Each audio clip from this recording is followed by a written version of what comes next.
Bismillahirrahmanirrahim. Ila qawlihi rahimahullahu ta'ala wa nafa'ana bi'ulumihi bid-dharain amin.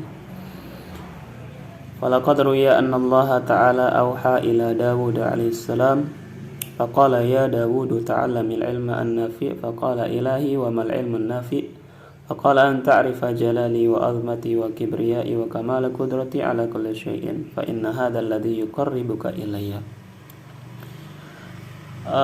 Falaqad ruwiya anna Allah ta'ala auha ila Daud alaihi salam. Telah diriwayatkan bahwasanya Allah Subhanahu wa taala memberikan wahyu kepada Nabi Daud alaihi salam. Faqala ya Daud ta'allamil ilma an-nafi. Allah Subhanahu wa taala mewahyukan, wahai Daud, pelajarilah ilmu yang bermanfaat. Faqala ilahi wa mal ilmu an-nafi. Lalu Nabi Daud menjawab, Tuhanku, apa yang disebut dengan ilmu yang bermanfaat?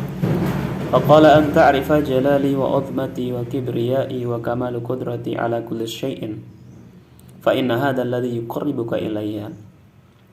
Jadi ilmu yang bermanfaat itu, kata Allah Subhanahu wa taala, adalah ilmu yang bisa membuatmu mengenali jalali, kemuliaanku, wa uzmati, keagunganku, wa kibriyai.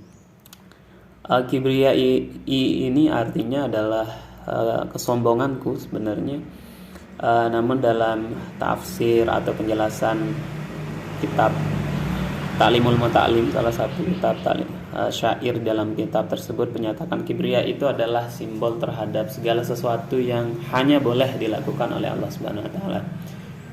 Jadi maksudnya dengan ilmu itu kita tahu bahwa kita tahu mana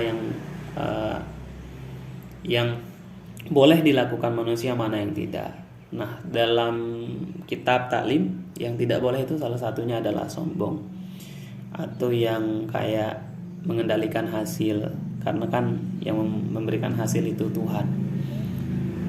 Artinya manusia tidak perlu galau dengan hasil yang akan dicapai. Yang penting usaha aja dulu, karena hasil lah keputusan Tuhan ya. Yang dalam hal ini manusia tidak perlu mengurus hasil kayak gitu. Yang penting usaha yang terbaik. Dan seterusnya ya, dari hal-hal yang hanya Allah yang boleh melakukannya. Berikutnya wa kamala qudrati ala kulli syai'in fa inna hadzal ladzi yuqarribuka ilayya. Dengan ilmu itu engkau akan mengetahui kesempurnaan kekuasaanku terhadap segala sesuatu, karena dengan ilmu tersebut engkau dapat lebih dekat kepadaku. Teman-teman, kalau bicara ilmu yang mendekatkan itu tidak terbatas pada ilmu agama yang mungkin selama ini mungkin hanya ilmu agama yang dapat mendekatkan kita kepada Allah Subhanahu wa taala.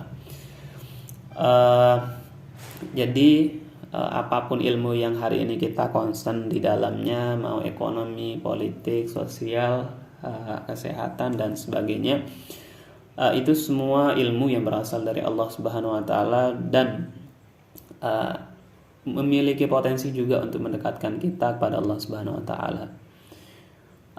Jadi jangan dikira meskipun seseorang memiliki ilmu agama tetapi dia tidak mendekatkan dirinya kepada Allah Subhanahu wa taala, itu juga jadi bumerang. Sama halnya dengan ilmu-ilmu yang lain. Sehingga mungkin wajar ya, dulu Rektor UIN Sunan Kalijaga yang kabarnya wacana soal integrasi ilmu pengetahuan. Jadi tidak ada beda antara ilmu agama dengan ilmu-ilmu yang lain. Semuanya itu sama dan berasal dari Allah Subhanahu wa taala. Dan kesimpulannya teman-teman, jadi ilmu itu tidak terbatas pada ilmu agama. Dan karena memang Imam Ghazali juga tidak menyebutnya di sini, dan semua ilmu punya potensi untuk mendekatkan diri kita kepada Allah Subhanahu wa taala. Dan saya pikir banyak contohnya, bahkan banyak saintis yang kemudian mengenal Tuhan lewat sains.